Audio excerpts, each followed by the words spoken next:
슬기로운 방광TV의 이경래 원장입니다. 오늘은 성관계에 대한 얘기를 한번 해보도록 하겠습니다. 여성 비뇨기과가 하다 보니까 어느 과보다도 성관계에 대한 고민들을 많이 털어놓기도 하고 병원에 오기도 합니다.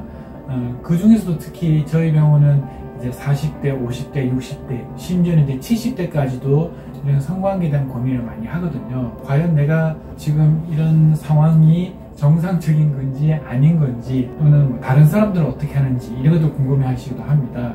이게 정상과 비정상이 있는 뿐더러 다른 사람과 비교를 할 필요도 전혀 없습니다. 50대의 부부가 성관계를 전혀 하지 않는다, 거의 태반 이상은 그렇게 얘기를 실제로 하고 있습니다. 여성분이 나도 별로 하고 싶지 않고 남편도 사실은 크게 요구하지 않아요.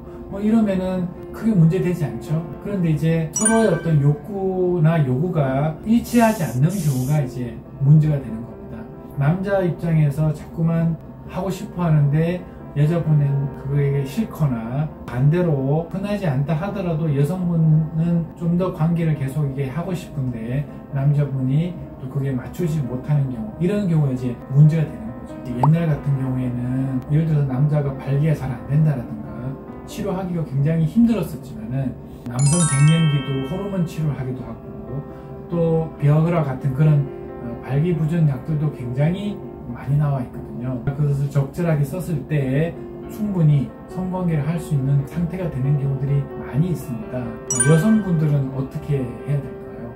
여자분들이 갱년기가 오거나 또는 폐경이 되거나 유방암이라든가 이런 걸로 인해서 호르몬 레벨을 갖다가 이제 폐경 수준으로 이렇게 낮추게 되면은 거의 대부분 여성분들이 40대부터 해서 질건조증이 이제 오기 시작하거든요. 여성 호르몬이 줄어들게 되면은 질 점막이 얇아지게 되고 훨씬 더 쉽게 상처가 생기게 되고, 또 질건조증이 또 생기다 보니까 관계를 하다 보면은 굉장히 그 고통스러운 자극감도 느끼게 되고, 출혈이 생기거나 피가 나기도 하고 염증이 생기고 상처가 생기고, 이런 것들이 계속 이제 악순환이 되는 거죠. 남자가 힘든 경우에는 시작 자체가 안 되기 때문에 크게 문제되지 않는데, 여성분들은 받아주는 경우들이 되게 많단 말이에요. 굉장히 힘들게 이제 고통스러워하는 분들이 많이 있습니다. 심지어는 어떤 분들은 관계를 하기만 하면은 상처가 생기고 염증이 생기고 출혈이 생기고, 그걸 병원 와서 치료를 하고 또 다시 관계하고 이런 것들이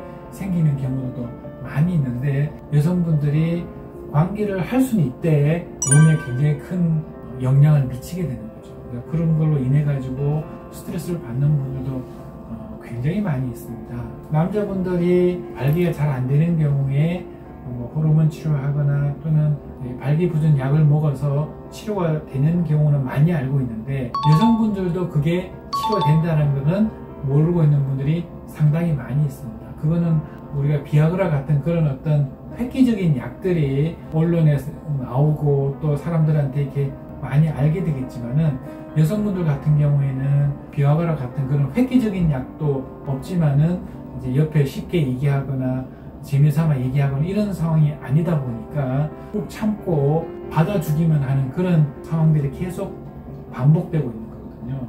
요즘은 옛날처럼 그렇게 건조하고 통증이 있는데 계속 참고 있지는 않고 적극적으로 치료를 하게 되면은, 모든 사람은 아니지만 거의 90% 이상은 아주 원활한 성관계를 할 수가 있고, 더 좋아지신 분들은 성감을 회복해서 옛날과 같은 즐겁고 편안한 부부 생활을 할 수 있는 상태들이 대부분 되는 거거든요. 그게 알려지지 않았을 뿐인 거지, 질건조증이나 성교통을 참고 있을 필요가 전혀 없다는 거. 남성만 치료하는 게 아니잖아요. 여성분들도 치료를 같이 하고, 심지어는 같이 치료한 분들도 있습니다. 50대, 60대, 심지어는 70대인 여성분들도 성교통을 그냥 놔두고 있지 않는다라는 거.